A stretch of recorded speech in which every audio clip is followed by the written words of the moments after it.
Everyone welcome back to my channel. আশা করি সকলে খুব ভালো আছে, আমিও ভীষণ ভালো আছি। কাল গেছিলাম একটা বিয়েবাড়ি নিমন্ত্রণে, তো সেখানেই কী খাওয়া দাওয়া করলাম সেটাই তোমাদের সাথে আজ শেয়ার করবো। তো তার আগে বলে দিই, আমার বাড়িতে কাজ হচ্ছে, যদি ব্যাকগ্রাউন্ডে কোনো নয়েজ পাও তোমরা প্লিজ একটু অ্যাডজাস্ট করে নিও।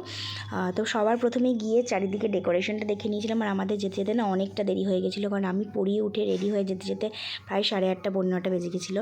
গিয়ে স্টলে সেরকম কিছুই খাইনি, জাস্ট পকোড়া নিয়েছিলাম, একটাই শেয়ার করে আমি আর আমার মা খাচ্ছিলাম। তারপরে দেখো রাতে ডিনারে বসে পড়ি, যেহেতু রাত হয়ে গেছিলো। তো প্রথমেই আমি তোমাদেরকে মেনু কার্ডটা শেয়ার করে নিলাম, তোমরা মেনু কার্ডটা প্লিজ পজ করে দেখে নিও।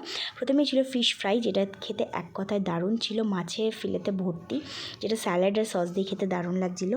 তারপরেই ছিল হচ্ছে কড়াইশুঁটির কচুরির সাথে পনির বাটার মশালা, পনিরটা দারুণ হয়েছিল, প্রত্যেকটা রান্না ভীষণ ভালো হয়েছিল। তারপরেই ছিল সোস টপার শাহি পোলাও সাথে মাটন কষা। আর মাটনের দেখো সেকেন্ড টাইম আমি আবার মাটন নিয়েছিলাম, মাটনটায় বেশ আমার পছন্দের পিস পড়েছিল, আর এতটাই টেস্টি ছিল যে আমার এখন ভয়েস ওভার দিতে দিতে খিদে পেয়ে গেছে, আবার করে নতুন করে খেতে ইচ্ছা করছে।